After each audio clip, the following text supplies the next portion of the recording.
الحمدللہ رب العالمین والصلاة والسلام علی خاتم النبیین اما بعد فاعوذ باللہ من الشیطان الرجیم بسم اللہ الرحمن الرحیم.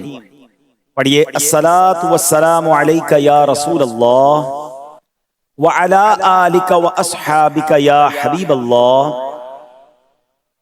الصلاة والسلام علیک یا نبی اللہ وعلی آلک واصحابک یا نور اللہ. درود پاک پڑھنے کے بے شمار فضائل و برکات ہیں. میرے آقا مدینے والے مصطفیٰ صلی اللہ علیہ وسلم نے فرمایا جمعہ کے دن مجھ پر کثرت سے درود شریف پڑھا کرو کہ یہ یوم مشہود ہے، اس میں فرشتے حاضر ہوتے ہیں.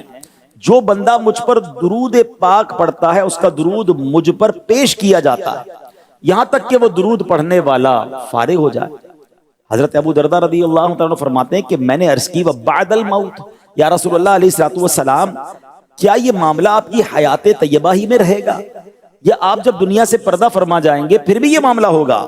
تو نبی پاک نے فرمایا میرے اس دنیا سے جانے کے بعد بھی، کیونکہ ان اللہ حرم علی الارض ان تأکل اجساد الانبیاء، اللہ پاک نے زمین پر حرام کر دیا ہے کہ وہ انبیاء کے جسموں کو کھائے، بلکہ فنبی اللہ حی یرزق، اللہ پاک کا نبی زندہ ہوتا ہے اسے رزق عطا کیا جاتا ہے. اس مبارک حدیث میں جہاں درود پاک کی فضیلت پتہ چل رہی ہے اور پھر جمعہ کا درود، سبحان اللہ، فرشتے نبی پاک علیہ السلام کی بارگاہ میں پیش کر رہے ہیں. یعنی اس سے بڑی کیا بات ہوگی کہ میں درود پڑھوں اور میری حاضری جو ہے دربار رسالت میں لگ جائے. تو اس سے ایک تو یہ پتہ چل رہا ہے کہ ہمیں کثرت سے درود پاک پڑھنا ہے، مگر ساتھ ساتھ اس حدیث سے ہمارا عقیدہ کیسا واضح ہو رہا ہے. جبھی تو بریلی کے تاجدار امام عشق و محبت مجدد دین و ملت پروانہ شمع رسالت امام احمد رضا خان کیا لکھتے ہیں؟ تو زندہ ہے واللہ، تو زندہ ہے واللہ، تو زندہ ہے واللہ، تو زندہ ہے واللہ، تو زندہ ہے واللہ. میری چشم عالم سے چھپ جانے والے میرے چشم چلے انشاءاللہ نیت کرتے ہیں کہ روزانہ کثرت کے ساتھ درود پاک پڑھیں گے. ہمارے دعوت اسلامی میں تو نیک عمل بھی ہے نا، کہ کیا آپ نے آج کم از کم 313 بار درود پاک پڑھ لیا؟ تو نیت کریں اس نیک عمل پر بھی عمل کریں گے انشاءاللہ. صلو علی الحبیب صلی اللہ تعالی علی محمد صلی اللہ علیہ وسلم. چلے چلتے ہیں حضور پاک کے زمانے میں. آج سے کم و بیش 1450 سال پہلے ایک عظیم ہجرت ہوئی، ایک تاریخی سفر ہوا. اور یہ سفر کیوں ہوا تھا؟ یہ سفر اسلام کی بقا کے لیے ہوا. مکہ پاک میں رہنے والے، مکہ پاک میں پیدا ہونے والے، مکہ پاک میں کاروبار کرنے والے، جن کا خاندان مکہ پاک میں تھا، جن کا سب کچھ مکہ پاک میں تھا، ان ایمان والوں پر زندگی تنگ کر دی گئی، ان پر زندگی گزارنا مشکل ہو گیا. اسلام کے قوانین پر، اسلام کے احکام پر عمل کرنا مشکل ہو گیا. نماز پڑھنے پر مار پڑتی تھی، اذان دینے پر مار پڑتی تھی، سجدہ کرنے پر مار پڑتی تھی، اللہ کا نام لینے پر مارا جاتا تھا. اور ایک وقت ایسا آیا کہ سرکار دو عالم علیہ السلام نے پھر صحابہ کرام علیہم رضوان سے فرمایا کہ اب مدینہ منورہ کی طرف ہجرت کی جائے. سبحان اللہ. اب مدینے کی ہجرت کا سفر بڑا خوبصورت عشق والا طویل واقعہ ہے، مگر اس میں جو بات سمجھنے والی ہے وہ یہ ہے کہ یہ سفر ہوا اللہ کی رضا کے لیے. جو یہ مہاجرین صحابہ تھے نا، یہ سارے غریب نہیں تھے، ان میں کئی تو بہت بڑے مالدار لوگ تھے، ان کا بزنس تھا، کاروبار تھا، گھر بار تھا، مگر سب چھوڑ دیا اللہ کے لیے. بندہ کہے میرا کاروبار، میری فیملی، میرے سب چیزوں کا کیا ہوگا؟ سرکار علیہ الصلوۃ والسلام کا حکم آیا اور یہ محسوس ہو رہا تھا کہ اب دین پر عمل کرنا یہاں مشکل ہے تو مدینے جانا ہے. تو یہ مہاجرین صحابہ مکے سے مدینے پہنچے.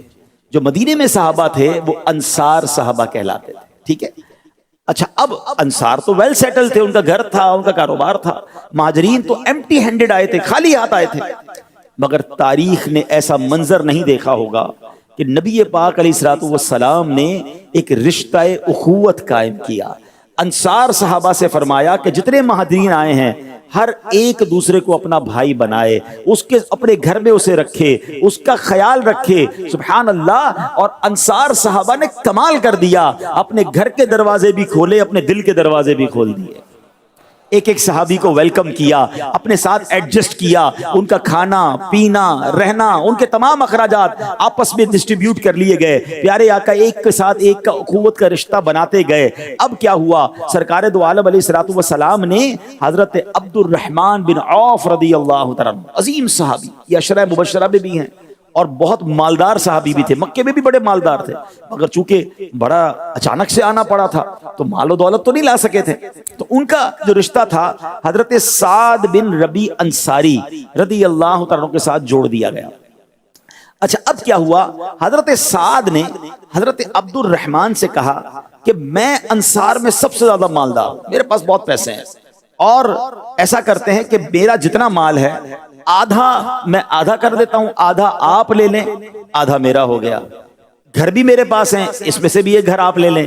اور حضور میری 2 بیویاں ہیں، میں طلاق دیتا ہوں، عدت گزارنے کے بعد آپ میری اس بیوی سے بھی نکاح فرما لیں. ایسا خیال کس نے رکھا ہوگا، ایسا آپس میں جس کو کہیں ٹیک کیئر کس نے کیا ہوگا کہ اپنا سب کچھ آدھا آدھا کر دیا. کیونکہ نبی پاک نے یہ رشتہ فرمایا تھا، نبی پاک نے فرمایا تھا تمہارے بھائی ہیں. یہ اسلام ایسے پھیلا ہے. اس قدر بڑے دل تھے ہمارے صحابہ کرام کے کہ ہمارے بھائی اللہ کے لیے ہجرت کر کے آئے ہیں، اب یہاں یہ اجنبیت محسوس نہ کریں، ہمارا مال بھی آدھا ان کا، ہمارا گھر بار بھی آدھا ان کا. لیکن جو میرا آج ٹاپک ہے، جو آج کے بیان کا موضوع ہے، آفر کس کو کی؟ حضرت عبد الرحمن بن عوف رضی اللہ تعالیٰ. صحابہ کیسے خوددار ہوتے تھے، صحابہ کس قدر جس کو کہیں کہ اللہ پر بھروسہ کرنے والے ہوتے. آفر موجود ہے، ایک یوں سمجھے کہ آج کا کروڑ پتی شخص کہہ رہا ہے کہ آدھا مال لے لیں، گھر بھی لے لیں، فیملی میں بھی ڈسٹریبیوشن. مگر حضرت عبد الرحمن بن عوف نے 1 روپیہ بھی نہیں دیا. آپ نے فرمایا مجھے کاروبار کرنا آتا ہے، مجھے مدینے کے بازار کا راستہ بتاؤ. بازار کدھر ہے؟ آپ کو بازار کا راستہ بتایا گیا. وہاں جو تجارت کی منڈی لگتی تھی بنو قینقا، ان کا یہ بازار تھا. آپ وہاں گئے اور کیا کیا، صبح جا کے کچھ کام کیا، شام میں منافع کے اندر پنیر اور مکھن ساتھ لائے. روزانہ رزق حلال کمانے کے لیے جایا کرتے. تھوڑے ہی عرصے میں وہ مالدار بھی ہوئے اور پھر باقاعدہ انہوں نے دوبارہ شادی بھی کر لی. مگر اے میرے پیارے اسلامی بھائیوں، اس عظیم واقعے سے جو سیکھنے کو مل رہا ہے کہ آج جو ہمارا بیان کا موضوع تربیت جو ہم نے ایک دوسرے سے سیکھنی ہے کہ خودداری ہے، کسی کا احسان کیوں اٹھائیں، کسی کو حالات کیوں بتائیں. نعت میں تو پڑھتے ہیں نا، مگر اپنی زندگی کو آج اسکین کرنا ہے، مجھے بھی اور آپ کو بھی. میں خود جب بیان کی تیاری کر رہا تھا مجھے خود بہت ساری باتیں سیکھنے کو مل رہی تھی. نعت میں تو پڑھتے ہیں، مگر کیا روز مرہ کی زندگی میں یہ معاملہ ہے کہ روز ہی کسی نہ کسی کے ساتھ کوئی مطلب کوئی معاملہ کوئی جناب اس سے میرا یہ مطلب پورا ہو جائے، اس سے یہ مانگ لوں، اس سے وہ لے لوں؟ نہیں. کسی کا احسان کیوں اٹھائیں، کسی کو حالات کیوں بتائیں، تم ہی سے مانگیں گے تم ہی دو گے، تمہارے در سے ہی لو لگی ہے. اے میرے پیارے اسلامی بھائیوں، ہمارے بزرگان دین کس قدر خودداری کی دولت سے مالا مال تھے اور دنیاوی مال و دولت سے بیزار تھے. درہم و دینار کی چمک ان کی آنکھوں کو خیرہ نہیں کر پاتی تھی. بادشاہوں سے ملنے والے اعزاز و اکرام بھی ان کے پایہ ثبوت کو ڈگمگا نہیں سکتے تھے. یہ اللہ پاک کے وہ حقیقی بندے تھے کہ جن کی نظر جنتی اور ابدی نعمتوں کی طرف ہوتی تھی. یہی وجہ ہے کہ دنیا کے فانی مال و اسباب کے حصول کے لیے نہ ہی یہ انتھک کوشش کرتے تھے اور نہ ہی لوگوں کے سامنے ہاتھ پھیلاتے تھے. خودداری جیسی عظیم صفت سے یہ حضرات مالا مال تھے. یہی وجہ ہے کہ آج دنیا کے لیے ان کی زندگی مشعل راہ ہے۔ در حقیقت خودداری وہ خوبی ہے جو انسان کو بے تاج بادشاہ بنا دیتی ہے۔ لوگوں کی نظر میں خوددار شخص کی عزت آسمان کی بلندیوں کو چھو جاتی ہے۔ ایسے شخص کے چاہنے والے ہمیشہ بڑھتے ہیں۔ یاد رکھیے، خوددار شخص کے چاہنے والے ہمیشہ بڑھتے ہیں، کم نہیں ہوتے۔ خوددار آدمی کے پاس آنے جانے میں کسی کو جھجک محسوس نہیں ہوتی، کیونکہ ایسا شخص بے ضرر ہوتا ہے۔ اور یہی وجہ ہے کہ خوددار لوگوں کے لیے، خوددار شخص کے لیے لوگوں کا خلوص جو ہے وہ ہمیشہ باقی رہتا ہے۔ خودداری کی عظمت، سبحان اللہ، اللہ نے قرآن مجید فرقان حمید میں ایک بڑا کمال کا واقعہ یا خوبصورت اوصاف بیان کیے، اس طرف بھی جاتے ہیں، مگر ایک ذرا قول سنیے، ایمان تازہ ہو جائے گا۔ حضرت ابو اسامہ رحمۃ اللہ تعالی فرماتے ہیں کہ حضرت مسعر بن کدام رحمۃ اللہ تعالی نے مجھے مخاطب کرتے ہوئے فرمایا کہ سرکہ اور ترکاری پر راضی رہنے والے کو لوگ غلام نہیں بنا سکتے۔ یعنی جس کا کھانا پینا ہی سادہ ہے، جس کے خرچے ہی زیادہ نہیں ہیں، جس کو دنیا کی آسائشوں کے پیچھے بھاگنا نہیں ہے، اس بندے کو کوئی غلام نہیں بنا سکتا۔ تو خودداری، سبحان اللہ، جو اللہ نے دیا اس پر راضی رہنا، قناعت، یہ نصیب والوں کو ملتا ہے۔ شاعر کہتے ہیں نا، خودکشی شیوا تمہارا وہ غیور و خوددار، تم اخوت سے گریزاں وہ اخوت پہ نثار، تم ہو گفتار سراپا وہ سراپا کردار، تم ترستے ہو کلی کو وہ گلستاں بکنار، اب تلک یاد ہے قوموں کو حکایت ان کی، نقش ہے صفحہ ہستی پہ صداقت ان کی۔ اب آئیے قرآن مجید پارہ 3 سورہ بقرہ اور آیت نمبر ہے 273، اللہ قرآن میں کیا ارشاد فرماتا ہے؟ بسم اللہ الرحمن الرحیم، للفقراء الذین احصروا فی سبیل اللہ لا یستطیعون ضربا فی الارض یحسبهم الجاہل اغنیاء من التعفف تعرفهم بسیماهم لا يسألون الناس الحافا وما تنفقوا من خیر فإن اللہ به علیم۔ آسان ترجمہ قرآن کنز العرفان، اللہ کریم ارشاد فرماتا ہے ان فقیروں کے لیے جو اللہ کے راستے میں روک دیے گئے، وہ زمین میں چل پھر نہیں سکتے، نا واقف انہیں سوال کرنے سے بچنے کی وجہ سے مالدار سمجھتے ہیں، تم انہیں ان کی علامت سے پہچان لوگے، وہ لوگوں سے لپٹ کر سوال نہیں کرتے، اور تم جو خیرات کرو اللہ اسے جانتا ہے۔ اس آیت کے تحت تفسیر قرآن صراط الجنان میں قبلہ مفسر قرآن مفتی قاسم صاحب دامت برکاتہم العالیہ لکھتے ہیں کہ گزشتہ آیات میں صدقہ دینے کی ترغیب دی گئی، یہاں بتایا گیا کہ ان کا بہترین مصرف، یعنی آپ کے صدقہ خیرات کا بہترین مصرف وہ فقراء ہیں جنہوں نے اپنی جانوں کو جہاد اور طاعت الہی کے لیے روک رکھا ہے۔ یہ آیت اہل صفہ کے حق میں نازل ہوئی، ان حضرات کی تعداد 400 کے قریب تھی، یہ ہجرت کر کے مدینہ طیبہ حاضر ہوئے، ان کے پاس نہ مکان تھا، نہ پراپر لباس تھا، نہ کنبہ قبیلہ تھا، نہ ان کی شادیاں ہوئی تھی، یہ تمام وقت اللہ کی عبادت میں صرف کرتے تھے، رات میں قرآن کریم سیکھنا، دن میں جہاد کے کام میں رہنا ان کا شب و روز کا معمول تھا۔ انہی حضرات کی صف میں وہ مشائخ، علماء، طلباء اور خادمین بھی داخل ہیں کہ جو دینی کاموں میں مشغولیت کی وجہ سے کمانے کی فرصت نہیں پاتے، یہ لوگ اپنی عزت و وقار اور مروت کی وجہ سے لوگوں سے سوال بھی نہیں کر پاتے اور اپنے فقر کو چھپانے کی بھی کوشش کرتے ہیں۔ لوگ اس وجہ سے سمجھ رہے ہوتے ہیں کہ ان کا تو گزارا بڑا اچھا ہو رہا ہے، یہ سوال تو نہیں کر رہے، مگر یہ خوددار ہوتے ہیں۔ حقیقت حال اس کے برعکس ہوتی ہے۔ اگر کچھ غور سے دیکھا جائے تو ان لوگوں کی زندگی کا مشقت سے بھرپور ہونا یہ تو قرائن سے ثابت ہے۔ ہم نے اصحاب صفہ کی بات کی، اے میرے پیارے اسلامی بھائیوں، وہ واقعہ آپ نے کئی بار سنا ہوگا، اس کا ایک پہلو تو نبی پاک کا معجزہ ہے کہ جب حضرت ابو ہریرہ رضی اللہ تعالیٰ عنہ کہتے ہیں میں بھوک سے بے حال تھا، میرا پیٹ کمر کے ساتھ لگ گیا تھا اور ایسی کیفیت تھی کہ کبھی کبھی تو مجھے غشی آ جاتی، مجھے غنودگی طاری ہو جاتی، اتنی بھوک تھی۔ مگر اب وہ واقعہ تو ہے کہ نبی پاک کی بارگاہ میں گئے اور پیارے آقا نے دودھ کا پیالہ پیش کیا، 70 صحابہ نے دودھ پیا، حضرت ابو ہریرہ نے دودھ پیا، یہ واقعہ ہم نے کئی بار سنا ہے۔ مگر اگر اس واقعے کا ایک اور پہلو غور کریں کہ حضرت ابو ہریرہ اتنی بھوک میں ہوتے ہوئے کسی سے سوال نہیں کر رہے تھے، حضرت ابو بکر صدیق گزرے تو کیا کیا؟ حضرت ابو ہریرہ نے حضرت ابو بکر صدیق رضی اللہ تعالیٰ سے کوئی شرعی مسئلہ پوچھا، یہ نہ بتایا کہ بھوک ہے، یہ نہ بتایا کہ کچھ کھانا ہے، خودداری نے اس بات کی اجازت نہ دی۔ اللہ اکبر، جب نبی پاک علیہ الصلوۃ والسلام تشریف لائے تب بھی حضرت ابو ہریرہ نے کچھ نہ کہا، مگر کونین کے والی تو دل کے حالات جانتے ہیں نا۔ میرے آقا نے حضرت ابو ہریرہ کو دیکھتے ہی پہچان لیا کہ وہ بھوک سے بے حال ہیں۔ حضرت ابو ہریرہ کو نبی پاک ساتھ لے گئے اور سبحان اللہ پھر کیا ہوا کہ حضرت ابو ہریرہ کے ہاتھوں سے ہی نبی پاک نے 70 صحابہ کو دودھ بھی پلوایا، سب کا پیٹ بھر گیا۔ ابو ہریرہ رضی اللہ تعالیٰ عنہ بھی سیراب ہو گئے۔ اللہ اکبر، مگر سیکھنے کو کیا ملتا ہے کہ اس قدر تکلیف میں تھے، اس قدر پریشانی میں تھے، مگر زبان پر سوال نہیں تھا، زبان پر آسکنگ نہیں تھی۔ وہ کہا جاتا ہے نا کہ زبان پر شکوائے رنج و علم لایا نہیں کرتے، زبان پر شکوائے رنج و علم لایا نہیں کرتے، نبی کے نام لیوا غم سے گھبرایا نہیں کرتے۔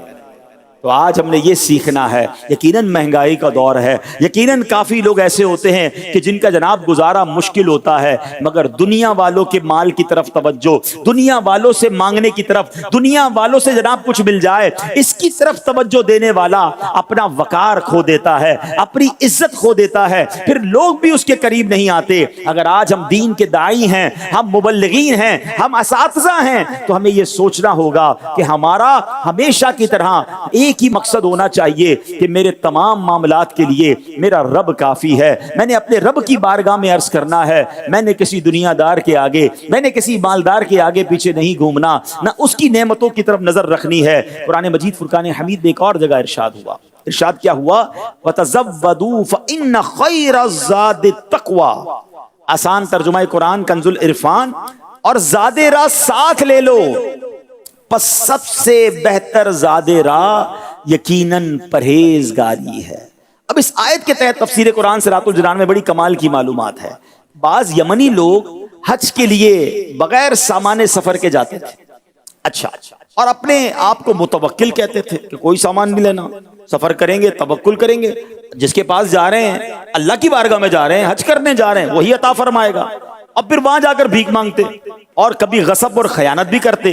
تو ان کے بارے میں یہ آیت نازل ہوئی اور حکم ہوا کہ سفر کا سامان ساتھ لے کر جاؤ، دوسروں پر بوجھ نہ ڈالو، سوال نہ کرو کہ یہ تمام چیزیں تقویٰ اور توکل کے خلاف ہیں، اور تقویٰ بہترین زاد راہ ہے۔ یہ بھی سمجھا دیا گیا کہ دنیاوی سفر کے لیے سامان سفر ضروری ہے، ایسے ہی سفر آخرت کے لیے پرہیزگاری، تقویٰ کا سامان لازم ہے۔ آخرت کا سفر کامیاب کرنا ہے تو تقویٰ کام آئے گا۔ اے میرے پیارے اسلامی بھائیوں، پتہ کیا چلا؟ خودداری اللہ کو پسند ہے، جبکہ خود کو دوسروں کے سہارے چھوڑ دینا اور ہاتھ پھیلانا ناپسند ہے۔ بلا شبہ خودداری ایک انمول نعمت ہے، جنہیں یہ نصیب ہو یقیناً وہ قسمت والے ہیں۔ مذکورہ آیت سے یہ بھی مدنی پھول ملتا ہے کہ دوسروں پر بوجھ بننے کی بجائے اپنے زور بازو پر تکیہ کرنا چاہیے، اور اوپر والا ہاتھ نیچے والے ہاتھ سے بہتر ہوتا ہے۔ بعض لوگوں میں دوسرے لوگوں سے مانگنے کی ایسی عادت راسخ ہو جاتی ہے، اتنے عادی ہو جاتے ہیں کہ انہیں نیم فقیر بھی کہا جا سکتا ہے۔ اب مثال دیتا ہوں، ایسی عادت بن گئی ہے کچھ لوگوں کی کہ جب آپ ان کے پاس کے جائیں نا تو اس طرح کی باتیں آپ کو سننے کو ملیں گی، ذرا یہ دیجیے گا، اچھا وہ دیجیے گا، وہ ذرا دیجیے گا مجھے، اچھا پھر کہیں گے یار فلاں چیز کچھ دیر کے لیے مل سکتی ہے، مجھے فلاں چیز چند دنوں کے لیے چاہیے۔ یار ہم تو دوست ہی ہیں نا، آپ کی چیز تو میری چیز ہے، اچھا پھر کبھی کہیں گے دوست کی مدد نہیں کرے گا تو کون مدد کرے گا؟ اچھا تو اپنا بھائی ہے نا، دوست تو دوست کے لیے جان بھی دیتا ہے، اتنے سے پیسے نہیں دے سکتے، اچھا تھوڑے پیسے دے دو، پرانے باقی ہیں اس کو ملا کے بعد میں دے دوں گا۔ اب ان کا تقیہ کلام، ان کا روز یہی کام ہوتا ہے، اور پھر ایسے لوگوں سے لوگ دور بھاگتے ہیں، ان کا فون بھی نہیں اٹھاتے۔ ہاں اگر وہ مثال کے طور پہ استاد بھی ہو نا تو شاگرد پھر دور ہٹنے لگ جاتا ہے، گھر والے فیملی کے لوگ دور ہٹنے لگ جائیں گے، امام ہے تو نمازی دور ہو جائیں گے۔ آپ دیکھیں خوددار آدمی کی عزت ہوتی، لوگ آپ کو کبھی بھی یہ مثال اس آدمی کی نہیں دیں گے کہ یار اس کو جو تحفہ دیتا ہوں رکھ لیتا ہے، اس میں کیا فضیلت ہے، بلکہ بعض اوقات تو یہ شکایتیں ملتی ہوتی یار یہ بندہ ہر وقت مانگتا رہتا ہے، لیکن فضیلت کے باب میں عزت کے باب میں آپ ہمیشہ سنیں گے کہ یار فلاں کو اتنا بڑا تحفہ دیا اس نے منع کر دیا، یار یہ حضرت تو کچھ لیتے ہی نہیں ہیں، ان کو پیش کرتے پھر بھی نہیں لیتے۔ عزت کس میں ہے؟ یہ بات سمجھنی ہے۔ جس دن آپ کو یہ بات سمجھ آ گئی نا کہ ہم بھلے اللہ رب العالمین کی عطائیں بھلی، امیر اہل سنت کا جملہ بڑا کمال کا ہے، بہت پیاری بات، کہتے ہیں نا بڑوں کی باتیں بھی بڑی ہوتی ہیں۔ آج میرے اس پورے بیان کو اگر میں کہتے ہیں نا کہ اس دریا کو کوزے میں بند کرنا چاہوں نا، یہ ایک جملے میں آپ کو بیان کرنا چاہوں تو امیر اہل سنت نے اس پورے ٹاپک کو ایک جملے میں بیان کر دیا۔ آپ فرماتے ہیں دینے والا آہ کر کے دیتا ہے، واہ کر کے نہیں دیتا ہے۔ بات سمجھ آئی؟ ہم سمجھتے نا یار یہ تحفہ ہی دے رہا ہے، میرا بڑا معتقد ہے جناب، میرا نمازی ہے، میرا اسٹوڈنٹ ہے، اور جب دیکھیں بھائی مجھے کچھ چیزیں لا کے دے رہا ہوتا ہے، میری سودا سلف لا کے دے رہا ہوتا ہے۔ یاد رکھیے یہ دینے والا آہ کر کے دے رہا ہے، یہ کہیں نہ کہیں آپ کو ذلیل کر سکتا ہے، یہ کہیں نہ کہیں بیان کر دے گا، بیچ چوراہے پہ آ کے دوسروں کو بتائے گا کہ حضرت کو میں یہ دیتا ہوں، واہ کر کے نہیں دیتا۔ یاد رکھیں، اور آپ نے جب کسی کو کوئی چیز لینے سے منع کیا کہ نہیں مجھے نہیں چاہیے، آپ دیکھیں اس سے آپ کی عزت بڑھے گی۔ وہ جو نارمل تحفے ہیں جو جس کی شریعت نے اجازت دی ہے، جس سے محبت بڑھتی ہے، جو بہت کم قیمت کے ہوتے ہیں، تسبیح ہو گئی، قلم ہو گیا، وہ الگ بات ہے، لیکن آپ میری بات سمجھیے کہ دوسروں پر نظر، دوسرے میری ہیلپ کریں، مجھے کوئی اور کھلائے، مجھے کوئی اور رقم دے، میرے ساتھ کوئی اور بھلائی کرے اور ہر وقت کرتا رہے، یہ کرنے والا اپنی عزت برباد کر دیتا ہے۔ زمانے میں عزت کے ساتھ جینا ہے تو بزرگوں کے ان واقعات پر غور کریں کہ کیسے ہمارے بزرگان دین جو ہیں، اللہ اکبر، اور پھر سبحان اللہ قرآن و حدیث کے ذریعے دیکھیں نا۔ اب حدیث پاک سناتا ہوں، ذرا سنیے گا۔ حضرت ابو امامہ رضی اللہ تعالیٰ عنہ فرماتے ہیں کہ نبی پاک علیہ الصلوۃ والسلام چند صحابہ کے ساتھ تشریف فرما تھے، آپ نے ہاتھ بلند کر کے 3 مرتبہ فرمایا کون میرے ہاتھ پر بیعت کرے گا، کون میرے ہاتھ پر بیعت کرے گا، 3 مرتبہ فرمایا، سوائے حضرت ثوبان کے کوئی بھی کھڑا نہیں ہوا۔ تو انہوں نے کھڑے ہو کے عرض کی کہ حضور میرے ماں باپ آپ پر قربان، میں نے ایک دفعہ آپ کے ہاتھ پر بیعت کی، پھر دوبارہ بیعت کی، یا رسول اللہ میں کس چیز پر آپ کی بیعت کروں؟ نبی پاک علیہ السلام نے ارشاد فرمایا اس بات پر کہ تم لوگوں سے کسی چیز کا سوال نہیں کرو گے، لوگوں سے کبھی کوئی سوال نہیں کرو گے، ان سے نہیں مانگو گے۔ نبی پاک نے فرمایا ایسا کرو گے تو تمہارے لیے جنت ہے۔ حضرت ثوبان نے عرض کی یا رسول اللہ علیہ الصلوۃ والسلام اگر میں آپ کے ہاتھ پر بیعت کروں اور لوگوں سے سوال نہ کروں تو کیا میرے لیے جنت ہوگی؟ ارشاد فرمایا ہاں انشاءاللہ عز و جل۔ حضرت ثوبان رضی اللہ تعالیٰ نے عرض کیا اس ذات کی قسم جس نے آپ صلی اللہ تعالیٰ علیہ وسلم کو حق کے ساتھ نبی بنا کر بھیجا ہے، میں اپنی زندگی میں کبھی بھی لوگوں سے سوال نہیں کروں گا۔ جنت کی بشارت دی ہے نبی پاک نے جو لوگوں سے سوال نہ کرے۔ ایک اور حدیث پاک سنیں، سرکار دو عالم صلی اللہ علیہ وسلم کیا فرماتے ہیں؟ حضرت حکیم بن حزام فرماتے ہیں میں نے اللہ کے رسول علیہ الصلوۃ والسلام سے کچھ مانگا، آپ نے دے دیا، پھر مانگا، پھر نبی پاک نے عطا فرمایا۔ اچھا پھر نبی پاک نے فرمایا اے حکیم یہ مال خوش نما ذائقہ ہے، جو اسے دلی بے پرواہی سے لے گا اسے اس مال میں برکت دی جائے گی، اور جو اسے نفسانی طمع سے لے گا اس کے لیے برکت نہ ہوگی، وہ اس کی طرح ہوگا جو کھائے اور سیر نہ ہو، اوپر والا ہاتھ نیچے والے ہاتھ سے بہتر ہے۔ حضرت سیدنا حکیم نے عرض کی یا رسول اللہ علیہ الصلوۃ والسلام اس کی قسم جس نے آپ کو حق کے ساتھ بھیجا، حضور میں آپ کے سوا کسی سے کچھ نہ مانگوں گا یہاں تک کہ دنیا چھوڑ دوں۔ حکیم الامت مفتی احمد یار خان نعیمی رحمت اللہ تعالی علیہ اس حدیث پاک کے تحت کیا سمجھاتے ہیں ہمیں، سنیے۔ آپ فرماتے ہیں زمانہ جاہلیت میں لوگ مانگنے کو عیب نہیں سمجھتے تھے، بلا ضرورت بھی دستے سوال دراز کر دیتے تھے۔ نو مسلم اسی عادت کے مطابق اولاً مانگتے تھے، نبی کریم علیہ الصلوۃ والسلام اکثر انہیں دے کر پھر سوال سے منع کرتے تھے۔ اے میرے پیارے اسلامی بھائیو یاد رکھیے جو صبر و قناعت کے ساتھ مال لے اس طرح کے ناجائز کی طرف نظر نہ اٹھائے اور جائز مال کی بھی ہوس نہ ہو تو اگرچہ اس کے پاس مال تھوڑا ہوگا اس میں برکت ہوگی، کیونکہ اس میں اللہ پاک اور اس کے پیارے حبیب علیہ الصلوۃ والسلام کی رضا شامل ہوگی۔ خیال رہے کہ مال کی زیادتی اور ہے اور برکت اور ہے، یہ بڑا پرابلم ہے۔ آج لوگ کہتے ہیں جس کے پاس گاڑیاں ہیں، بنگلہ ہے، بہت پیسے، اس کو بڑی برکت ہے۔ نہیں، مال کی زیادتی اور ہے مال میں برکت اور ہے، مال کی زیادتی کبھی ہلاک کر دیتی ہے، مگر برکت مال میں جو ہوتی ہے وہ دین و دنیا میں رحمت کا باعث ہوتی ہے۔ برکت والا تھوڑا پانی بھی پیاس بجھا دیتا ہے اور بہت سا پانی بعض اوقات ڈبو دیتا ہے۔ تو کوانٹٹی میں برکت نہیں ہے، یہ جملہ یاد کر لیں، کوالٹی میں برکت ہے، تعداد میں برکت نہیں ہے، معیار میں برکت ہے۔ تھوڑا بھی ہو اور برکت والا ہو تو وہ بعض اوقات بہت سارے سے زیادہ ہوتا ہے۔ تو مانگ کر کسی اور سے جناب مال لے کر یا ہوس کے ساتھ مال کما کر بھی ہم برکت حاصل نہیں کر پاتے۔ اے میرے پیارے اسلامی بھائیوں، اب بڑی پیاری بات مفتی صاحب نے فرمایا اوپر والا ہاتھ سے مراد دینے والا ہے اور نیچے والے ہاتھ سے مراد مانگ لینے والا ہاتھ ہے، مانگ کر لینے والا ہاتھ ہے۔ یہاں دینے اور لینے سے بھیک مراد ہے، اولاد کا ماں باپ کو پیش کرنا، مرید کا اپنے پیر کو کوئی ہدیہ پیش کرنا، تو یہ اس کے منافی نہیں ہے، یہ اور چیز ہے۔ انصار صحابہ بھی نبی پاک کی بارگاہ میں تحائف لایا کرتے تھے، یہ اور ہے۔ تو سبحان اللہ، بڑی پیاری بات فرمائی مفتی صاحب نے کہ ہماری کھالوں کے جوتے بنے اور رشتہ جان یعنی سانس کے تسبے بن جائیں اور نبی پاک علیہ السلام اسے استعمال فرما لیں تو بھی ان کے جو حقوق ہیں اس حق کا کروڑواں حصہ بھی ادا نہیں ہوگا۔ حضور سے نہیں مانگیں گے تو کس سے مانگیں گے؟ اور سبحان اللہ، یہاں مانگنا ہے اور دنیا والوں سے مانگنے کی بات ہو رہی ہے، ورنہ نبی پاک سے تو انشاءاللہ جیتے جی بھی مانگیں گے، قبر میں بھی مانگیں گے، محشر میں بھی مانگیں گے۔ ہے ساری دنیا شفاعت کی خیرات سرکار سے مانگے گی نا، تو یہاں یہ مراد نہیں ہے دنیا والوں کے سامنے سوال کرنا، یہاں اس سے یہ مراد ہے۔ اب میرے پیارے اسلامی بھائیوں، اب بزرگان دین کے کچھ واقعات سنتے ہیں اور مزید ایمان کو تازہ کرتے ہیں۔ حضرت احمد بن محمد بن بزار رحمۃ اللہ تعالی فرماتے ہیں ایک مرتبہ عاشورے کی رات تھی کہ میں ایک مسافر خانے میں داخل ہوا، وہاں ایک درویش جو کی روٹی نمک کے ساتھ کھا رہا تھا، تو میں نے ان کی حالت دیکھی، مجھے بڑا عجیب لگا، تو میں ان کے پاس گیا اور پہلے لوگوں سے پوچھا کون ہے، تو بتایا ان کا تو علم تصوف میں بڑا مقام ہے، یہ تو بہت بڑے عالم ہیں، بہت سارے زاہدین سے بڑھ کر ہیں۔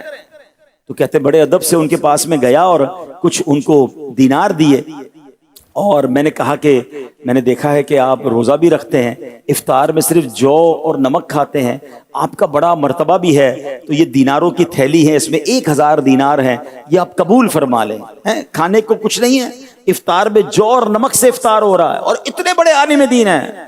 تو اس درویش نے کہتے ہیں بڑی جو ہے وہ غضبناک نظروں سے مجھے دیکھا اور کہا کہ اپنے دینار واپس لے جاؤ، بے شک یہ تو اس کی جزا ہے جس نے اپنا راز لوگوں پر ظاہر کر دیا۔ کیا میں اس لیے تم سے پیسے لوں کہ میں روزے رکھ رہا ہوں اور میں افطار میں سادہ کھانے کھا رہا ہوں؟ مجھے تمہاری کسی مدد کی ضرورت نہیں ہے۔ ایسے افراد ہوا کرتے۔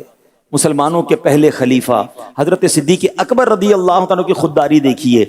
آپ کے بارے میں آتا ہے کہ آپ کے ہاتھ سے جب آپ اونٹ پر بیٹھے ہوں اور اونٹ کی نکیل گر جاتی نا تو اونٹ کو اشارہ کر کے بٹھاتے اور پھر اپنے ہاتھوں سے وہ نکیل اٹھاتے۔ تو کسی نے کہا حضور اب ہمیں بتاتے، اونٹ کو بٹھایا، آپ اترے، آپ ہی کی نکیل گر گئی تھی، ہم اٹھا کے آپ کو پیش کر دیتے۔ حضرت ابوبکر صدیق فرماتے ہیں کہ میں نے نبی پاک علیہ الصلوۃ والسلام نے مجھے حکم دیا تھا میرے آقا نے کہ میں کسی سے سوال نہ کروں۔ خودداری کا عالم دیکھیں، اپنی چیز ہے، کسی اور سے نہیں مانگ رہے۔ ہم تو بعض اوقات کہتے ہیں ذرا میرا یہ قلم اٹھا دیں، میرا یہ کام کر دیں۔ علماء فرماتے اپنی چیز کے بارے میں بھی سوال کرنا چھوڑ دو تو انشاءاللہ کبھی دوسری کی چیز مانگنے کی نوبت ہی نہیں آئے گی۔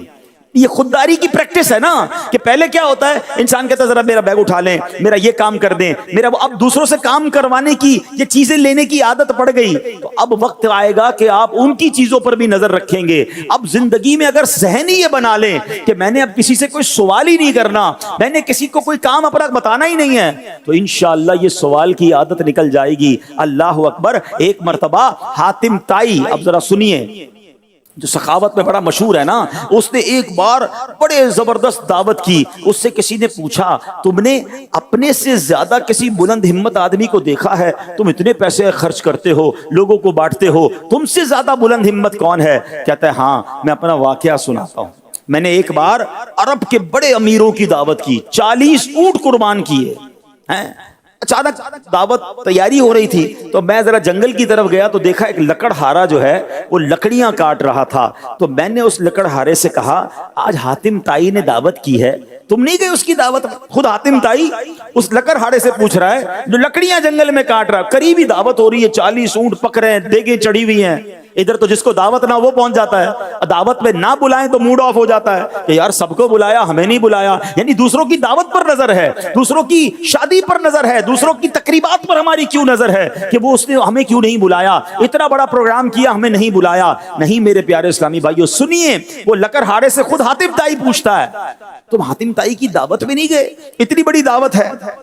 تو اس نے کہا جو شخص اپنی محنت سے روٹی کھاتا ہے وہ حاتم تائی کا احسان نہیں اٹھاتا ہے.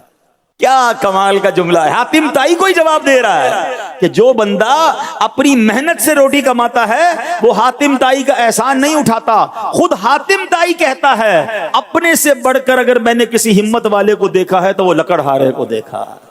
ایسی خودداری, ایسا جذبہ, اور ایسا جذبہ ہمارے بزرگان دین میں تھا, ہمارے صحابہ میں تھا, ہمارے اولیاء میں تھا. آج جن کا ہم نام لیتے ہیں, جن کی عزت کرتے ہیں, اگر پڑھیں ان کی سیرت میں تو ان کی نظر دنیا والوں پر نہیں اللہ کی طرف ہوتی, اللہ کی عطا پر ہوتی. قناعت تھا, توکل تھا, اور پھر اللہ ان کی غیب سے مدد بھی فرماتا. وہ تھوڑے پر راضی رہتے تھے اور ان کا مطمع نظر کیا تھا کہ ہمیں آخرت کی ابدی نعمتیں حاصل کرنا ہے. اے میرے پیارے اسلامی بھائیوں, ایک بڑی کمال کی دعا, سرکار دو عالم علیہ السلام کی دعا ہم میں سے کئیوں کو یاد ہوگی. کیا پیاری دعا ہے. نبی پاک فرمایا کرتے اللہم انی اسألک الہدی والتقی والعفاف والغنی. کیا ترجمہ ہے اس کا؟ اے اللہ میں تجھ سے ہدایت, پرہیزگاری, پاک دامنی اور غنا کا سوال کرتا ہوں. What is the meaning of غنا؟ کیا ہے اس میں؟ امام ابو زکریا یحییٰ بن شرف الدین نووی رحمت اللہ تعالی علیہ فرماتے ہیں کہ حدیث میں الغنا سے مراد بے نیاز ہونا ہے, لوگوں سے بے پرواہی برتنے کے ساتھ ساتھ جو کچھ ان کے پاس ہے اس سے بھی بے پرواہ ہونا ہے. اب ہمارا حال یہ ہے, کسی کے اچھے کپڑے دیکھ لیے, ہم کہیں یار میرے پاس تو نہیں ہے. کسی کی اچھی گھڑی دیکھ لی, ارے میرے پاس تو نہیں ہے. اچھا اس کے پاس موبائل ہے, میرے پاس تو ایسا موبائل نہیں ہے. اچھی موٹر سائیکل دیکھی, پھر پریشان ہو گئے. کسی نے گھر بلا لیا, اس کا گھر دیکھا, پھر پریشان. اچھا ایسا گھر, اتنا بڑا گھر, اتنی گاڑیاں, گھر میں ایئر کنڈیشن لگا ہوا. ہم دنیا والوں کی نعمتیں دیکھتے ہیں اور خود آ کر پریشان ہو جاتے ہیں, ڈی مورلائز ہو جاتے ہیں. نہیں میرے پیارے اسلامی بھائیوں, ایسے زندگی نہیں گزرنی. اگر آپ اپنے سے زیادہ نعمتوں والوں کو دیکھ کر پریشان ہوتے رہیں گے تو ہر شیر کا سوا شیر موجود ہے. کہاں تک جائے گا یہ معاملہ؟ ہمارے پاس جو ہے ہم اس پر بھی خوش نہیں ہو رہے. میں آپ کو ایک فرضی ایک سمجھے سچویشن سمجھاتا ہوں, بہت ساروں کی انشاءاللہ امید ہے تسلی ہو جائے گی. اب مثال کے طور پہ ایک شخص تھا, چلیں ایک قاری صاحب کو مثال کے طور پہ پیش کرتے ہیں. ایک قاری صاحب تھے, وہ روزانہ مدرسے پیدل جاتے تھے. 1 گھنٹہ لگتا تھا مدرسے پیدل جاتے جاتے, اور بڑی گرمی لگتی تھی, پسینہ نکلتا تھا. کہتے اللہ کرے تھوڑے پیسے جمع ہو جائیں, سائیکل مل جائے. پیسے جمع کیے, تھوڑے تھوڑے کر کے پیسے جمع کیے, سائیکل لی. جیسے ہی سائیکل لی, اب اس کے بعد آپ جو ہے وہ اپنے سائیکل پہ مدرسے جانے لگے. جو 1 گھنٹے کا سفر تھا وہ 25 منٹ میں ہونے لگ گیا. بڑے خوش. دوستوں نے کہا بھائی سائیکل لی ہے, کوئی دعوت تو ہونی چاہیے. کہا چلیں چائے پیتے ہیں, چائے پلایا دوستوں. اب تھوڑے عرصے کے بعد جب سائیکل چلاتے چلاتے جا رہے تھے تو سائیکل رکی سگنل پر, تو برابر میں ایک بندہ موٹر سائیکل پر آیا. کہا یار سواری تو یہ ہے, میری تو پٹیچر سائیکل ہے, روز پینڈل مار مار کے تھک جاتا ہوں, یہ تو صرف ایک کک مارتا ہے, اسپیڈ دیتا ہے بڑا زبردست. اب موٹر سائیکل لینی ہے. اپنی سائیکل بری لگنے لگ گئی. وہ سائیکل جو دعاؤں سے حاصل کی, بڑی منتوں سے حاصل کی, اب وہ بری لگنے لگی. اب کیا چاہیے؟ Motor cycle. اب کمیٹی ڈالی, تھوڑے تھوڑے پیسے جمع کیے, کچھ ادھار بھی لیے, گھر کی کوئی چیز بھی بیچی, اور آخر کار موٹر سائیکل لے لی. جیسے ہی موٹر سائیکل لی, بہت خوش, بچوں کو بھی بٹھایا, گھمانا پھرانا شروع. دوستوں نے کہا بھائی موٹر سائیکل مل گئی, مٹھائی تو کھلاؤ. ہاں ہاں مٹھائی بھی کھلاؤں گا. روز موٹر سائیکل پہ جا رہے ہیں, آ رہے ہیں, بہت مزے. تھوڑے دنوں بعد بارش پڑ رہی تھی, موٹر سائیکل رکی جناب سگنل پر, برابر میں آ کے رکی ایک گاڑی. کہا یار یہ کیسی سواری ہے، روز کپڑے گندے ہو رہے ہیں، بارش میں بھیگتا ہوا جا رہا ہوں، یہ دیکھو گاڑی والے کتنے مزے میں ہیں، اصل سواری تو گاڑی ہے۔ جیسے ہی یہ دیکھا موٹر سائیکل بری لگنے لگ گئی، حالانکہ یہ اپنی موٹر سائیکل جو دعاؤں سے لی، پیسے جمع کر کر کے لی، اب لینی ہے گاڑی۔ اب بیوی سے بھائی لڑائی ہو رہی ہے، ماں باپ سے ریکویسٹ ہو رہی ہے، زیور بیچے جا رہے ہیں، قرضہ لیا جا رہا ہے، کسی طرح ایک چھوٹی موٹی گاڑی لے لی۔ اب جب گاڑی لی پھر تو پورے محلے میں شور مچ گیا، قاری صاحب نے گاڑی لے لی۔ اچھا جناب گاڑی لے لی، اب گاڑی بیچارے کے پاس تھوڑے پیسے تھے، ایف ایکس لی ہوگی، مہران لی ہوگی، وہ گاڑی میں جناب جب نکلا تو پورے محلے نے بھائی خوشیاں منائی، وہ بھی بڑے خوش، دعوت بھی کی، تھوڑے عرصے تک تو بہت مزہ آیا۔ اب جب مہران سگنل پر رکی تو برابر میں آ کے جو نا ٹویوٹا کرولا آ کے رکی، ایئر کنڈیشن والی ہیں، وہ کہتا ہے میں تو شیشے ہینڈل سے بند کرتا ہوں، یہ تو بٹن دبا کر شیشہ اوپر کر رہا ہے، میں گرمی میں جا رہا ہوں، یہ اے سی میں جا رہا ہے، یہ بیکار گاڑی ہے، گاڑی تو وہ ہونی چاہیے۔ کچھ سمجھ آ رہا ہے واٹ آئی وانٹ ٹو سے؟ دوسروں کی نعمت دیکھ کر اپنی نعمت بری لگنے لگی۔ مجھے بتاؤ خوشی کب مناؤ گے؟ جو اللہ نے آپ کو دیا اس پر انجوائے کب کرو گے؟ نہ گھر اچھا لگ رہا ہے، نہ فرنیچر اچھا لگ رہا ہے، نہ سواری اچھی لگ رہی ہے، نہ بچے اچھے لگ رہے ہیں، ہر چیز بری لگ رہی ہے کیونکہ دوسروں کی دیکھ کر آ گیا ہوں۔ اب میں آپ کو زندگی آسان کرنے کا، آپ اگر ٹویوٹا کرولا لے لیں گے نا، تھوڑے دنوں بعد لینڈ کروزر کھڑی ہوگی برابر میں، لینڈ کروزر لوگے تو آج پاکستان میں ایسے بھی لوگ ہیں جن کے پاس اپنے جہاز ہیں، کدھر تک بھاگو گے؟ کون سی ریس میں پڑ گئے؟ یہ ریس ہی غلط ہے۔ ہاں ریس میں بتاتا ہوں کون سی کرنی ہے۔ بزرگان دین فرماتے ہیں اگر زندگی پرسکون گزارنی ہے، بلکہ ایک حدیث کا خلاصہ بھی یہ ہے کہ نعمتوں میں اپنے سے پیچھے والوں کو دیکھو اور نیکیوں میں اپنے سے آگے والے کو دیکھو۔ یار کبھی لینڈ کروزر قریب سے گزری تو دل بیٹھ گیا میرے پاس کیوں نہیں ہے؟ تہجد گزرا تو دل میں خیال کیوں نہیں آیا کہ یار یہ روز تہجد پڑھتا ہے، میں نہیں پڑھتا؟ میری عمر کا ہی بندہ ہے، عالم دین بن گیا اور مجھے علم، میں عالم دین نہیں بن سکا، یہ تو آگے نکل گیا مجھ سے، یہ کمپٹیشن کیوں نہیں ہوتا؟ ارے نیکیوں میں کمپٹیشن کرنا ہے اور ہم دنیا میں کمپٹیشن میں پڑ گئے۔ اللہ اکبر۔ آپ کو کبھی زندگی میں آپ کے پاس جو کچھ ہے اس پر خوشیاں منانی ہے نا، آپ یقین کریں ایک بار کسی ہاسپٹل کا چکر لگائیں۔ میں بھی 2 دن پہلے کراچی کے بڑے ہاسپٹل میں گیا تو کسی اور مریض کو دیکھنے تھا، وہاں اور کوئی اسلامی بھائی اور گھر والے مل گئے کہ ہمارے مریض کو دیکھیں۔ 40 سال کی عمر تھی اس نوجوان کی، ٹھیک ہے، جس کو مجھے دکھانے لے گئے اور بتایا اس کا جگر ختم ہو گیا ہے، ڈاکٹر کہتے جگر ٹرانسپلانٹ کرنا پڑے گا، 80 لاکھ روپے کا خرچہ انہوں نے مجھے بتایا۔ میری آنکھوں میں آنسو آ گئے کہ میرا جگر ٹھیک ہے، میں نے اس پر کب شکر ادا کیا یار۔ ہمیں تو کسی کو پتا بھی نہیں ہوگا کہ جگر بھی خراب ہوتا ہے، ہمارے گردے کام کر رہے ہیں، ہم جو کھاتے وہ آسانی سے پاس آؤٹ کر دیتے۔ کبھی سوچا جس کا پیشاب بند ہو جائے؟ کبھی سوچا جس کو جناب کھانا پینا ہضم نہ ہوتا ہو؟ کبھی ڈائلیسس کے مریض سے ملاقات ہوئی ہے آپ کی؟ میرے خاندان میں ایک ڈائلیسس کے مریض تھے، وہ بتاتے تھے کہ یار آپ یہ جو جی بھر کے پانی پیتے ہو نا، آپ کو دیکھ کر ہمیں حسرت ہوتی ہے۔ ڈاکٹر نے کہا پورے دن میں 300 ml کی پانی کی بوتل پینی ہے آپ نے؟ کہتے ایک ایک گھونٹ کر کے پانی پی رہا ہوں۔ ہمارے گردے کام کر رہے ہیں، ہم نے کب شکر ادا کیا؟ یقین کریں اگر آپ کو جو رب نے دیا ہے اس پر شکر ادا کرنا ہے نا، اور اس پر انجوائے کرنا ہے، موج میں رہو، کیونکہ اللہ نے مجھے کروڑوں سے اچھا بنایا۔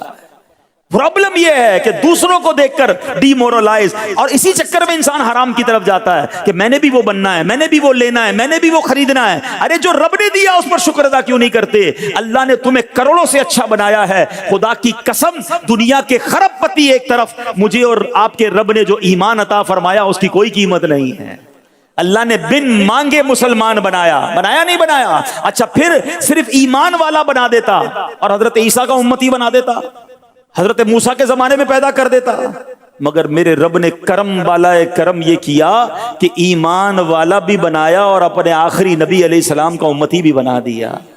میری خوش قسمتی میں تیرا امتی۔ خدا کی قسم ساری نعمتیں ایک طرف، یہ نعمت کیسی ہے کہ حضرت موسیٰ کلیم اللہ علیہ نبینا علیہ السلام اللہ کی بارگاہ میں تمنا کرتے کہ مولا مجھے اپنے آخری نبی کا امتی بنا دے، اور مجھے اور آپ کو بن مانگے کون سا کورس کیا تھا امتی بننے کے لیے؟ کون سا ٹیسٹ پاس کیا میں نے اور آپ نے؟ بن مانگے دیا اور اتنا دیا، دامن میں ہمارے سمایا نہیں، آنکھیں سلامت، ہاتھ سلامت، پیر سلامت، زبان سلامت، ارے دل سلامت۔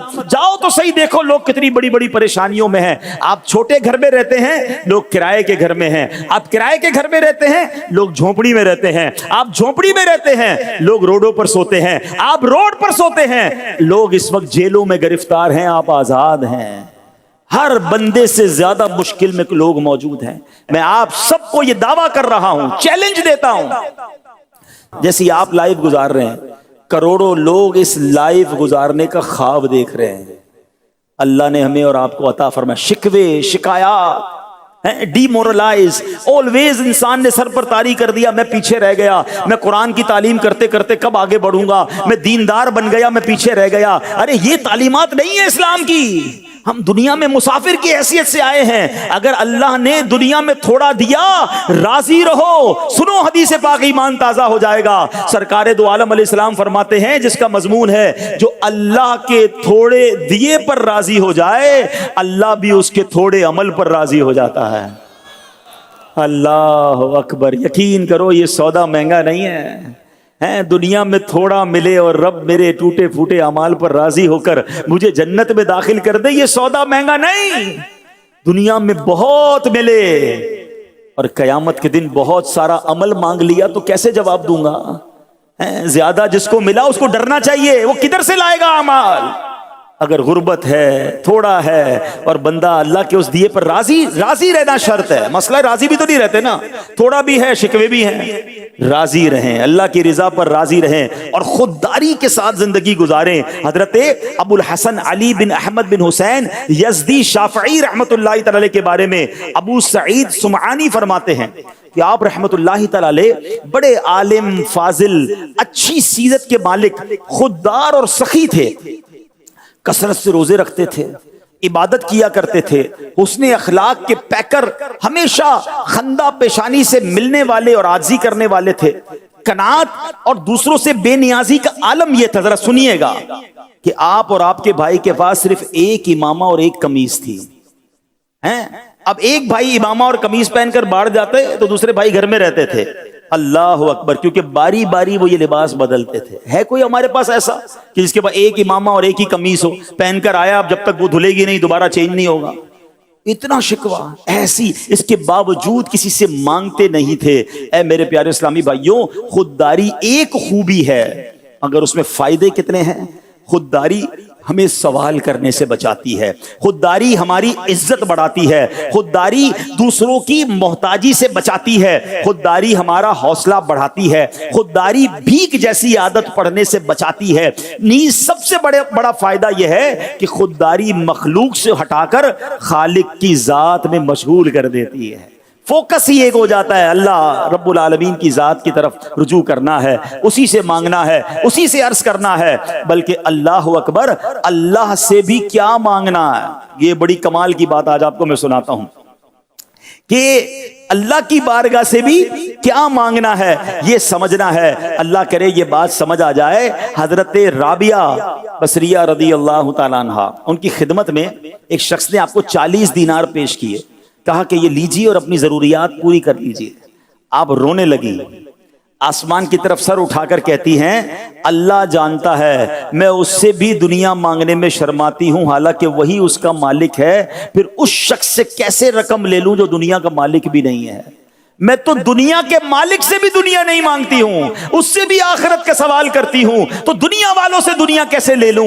اللہ اکبر۔ یعنی یہ بھی سکھایا بزرگوں نے کہ رب سے صرف دنیا مانگتے رہنا، اے اللہ نوکری بڑھ جائے، پیسے بڑھ جائیں، کاروبار میں ترقی ہو جائے، ٹھیک ہے دنیا مانگ سکتے ہیں، مگر مزہ یہ ہے کہ رب سے آخرت کی بہتری کا سوال زیادہ ہو۔ آپ نبی پاک کی دعائیں اٹھا کر دیکھیں، اللہ کے حبیب علیہ الصلوۃ والسلام نے جب بھی دنیا کا کوئی سوال کیا اس کے ساتھ آخرت کی بات کی اور وہ زیادہ کی۔ بڑی مشہور دعا ہے، ربنا آتنا فی الدنیا حسنہ۔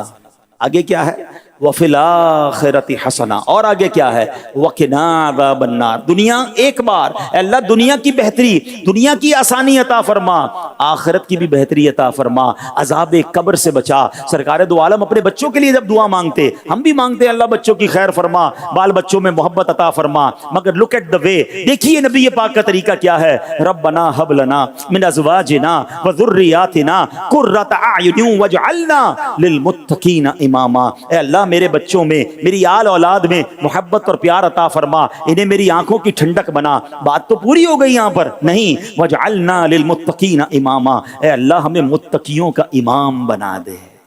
کتنی پیاری تربیت ہے کہ اللہ سے مانگنا کیا ہے، دنیا والوں سے نہیں مانگنا، مگر رب سے بھی صرف دنیا نہیں، اس کی رضا مانگنی ہے۔ ارے وہ خالق ہے، وہ مالک ہے، میرے ماں باپ سے میں نے مانگا تھوڑی تھا کہ کھانا کھلاؤ، میں پیدا ہوا تو مانگا تھوڑی کہ کپڑے دینا، انہیں معلوم تھا مجھے کیا چاہیے، وہ دیتے رہے، میں بڑا ہوتا رہا۔ ارے جس نے بنایا ہے، جو خالق کائنات ہے، اسے معلوم ہے مجھے کیا چاہیے، میں اسی پر چھوڑ دوں نا کہ میرے مولا مجھے اس حال میں رکھ جس میں تو راضی ہے۔ سبحان اللہ، جس دن آپ نے اور میں نے یہ ذہن بنا لیا کہ اللہ کی بارگاہ میں دل سے یہ کہیں، دیکھیں دو طریقے ہیں، ایک بات یہ ہے کہ ہم پتہ ہے اللہ سے کیا کہہ رہے ہوتے ہیں، ہم کہتے ہیں یا اللہ اس حال میں رکھ جس حال میں میں راضی ہوں۔ یہ الفاظ نہیں ہوتے مگر انداز یہی تو ہوتا ہے، اللہ بیماری دور کر دے، کاروبار میں برکت ہو جائے، مدرسے میں گریڈ بڑھ جائے، فلاں فائدہ ہو جائے، مسئلہ وہاں رشتہ رکا ہوا ہے وہ ہو جائے، یعنی جو جو میری خواہشات ہیں اللہ وہ دے دے۔ اس کا مطلب کیا ہوا کہ اللہ اس حال میں رکھ جس حال میں میں راضی ہوں۔ پتہ ہے اللہ والے کیا کہتے تھے؟ اے اللہ اس حال میں رکھ جس میں تو راضی ہے۔ ہاں اس میں بے شک اگر مشکل میرے لیے تیرے نزدیک اچھی، میں مشکل میں بھی راضی، تیرے نزدیک میرے لیے بیماری اچھی، میں بیماری میں بھی راضی، اے اللہ جس میں تو راضی اس میں میں راضی۔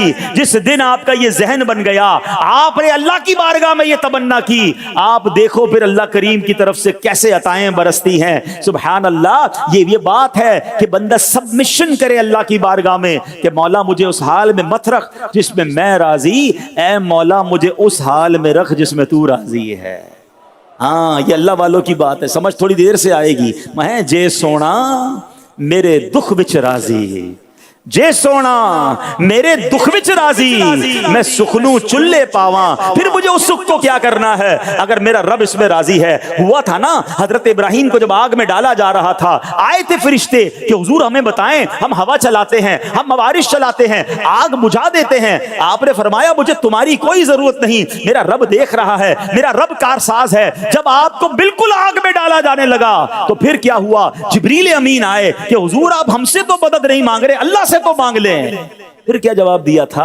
فرمایا اللہ دیکھ رہا ہے نا، اگر اسے بچانا ہوگا تو بچا لے گا، اور اگر اس بات پر وہ راضی ہے کہ میں جل جاؤں تو میں جلنے کے لیے تیار ہوں۔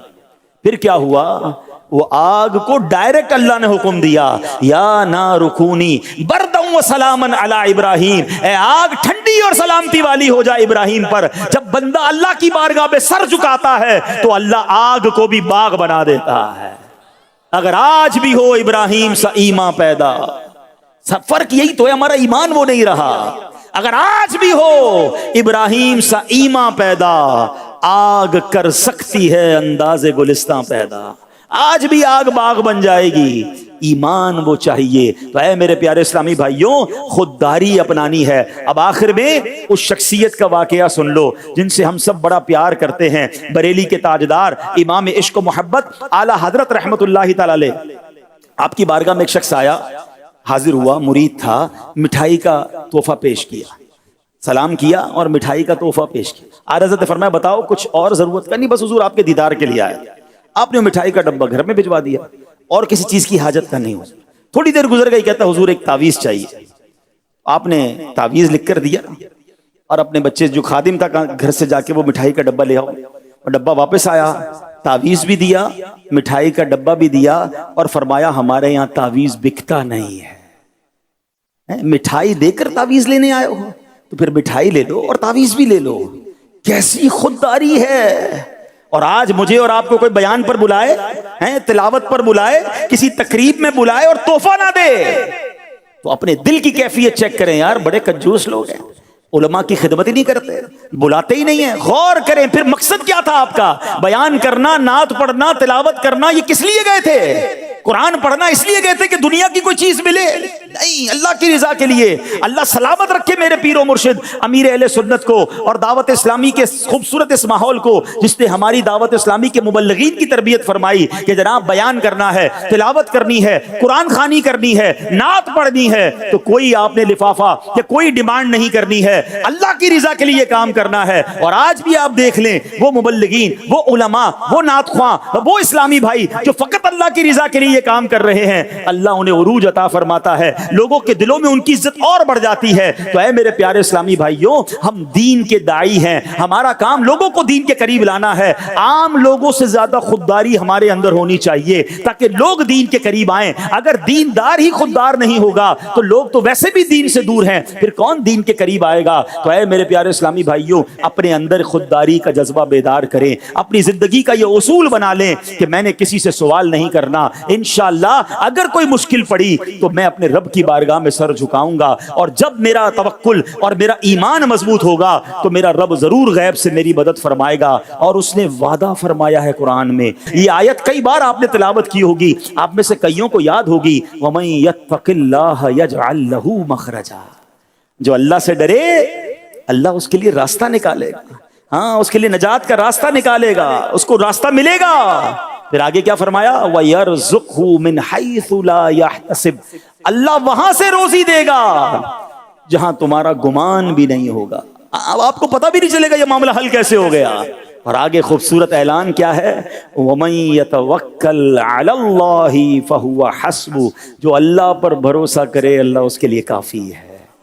بس یہ آج پیغام لے جاؤ، جو اللہ پر بھروسہ کرے اللہ اس کے لیے کافی ہے۔ انت الکافی، ہاں اللہ کافی ہے، اللہ کافی ہے، اللہ شافی ہے، مجھے کسی اور کی ضرورت کیوں ہے؟ جس دن آپ نے یہ خودداری اپنے اندر پیدا کر لی، مضبوط کر لی، اور یہ ذہن میں بنا لیا کہ اللہ اس حال میں رکھ جس میں تو راضی ہے، پھر دیکھیں غیب کے خزانوں سے کیسے عطائیں ہوتی ہیں۔ اللہ مجھے بھی یہ توفیق نصیب فرمائے، آپ کو بھی نصیب فرمائے۔ اللہ ہماری دعوت اسلامی کو سلامت رکھے، مرتے دم تک اس دعوت اسلامی کے ماحول سے ہم سب کو استقامت عطا فرمائے۔ آمین بجاہ النبی الامین صلی اللہ تعالی علیہ وسلم۔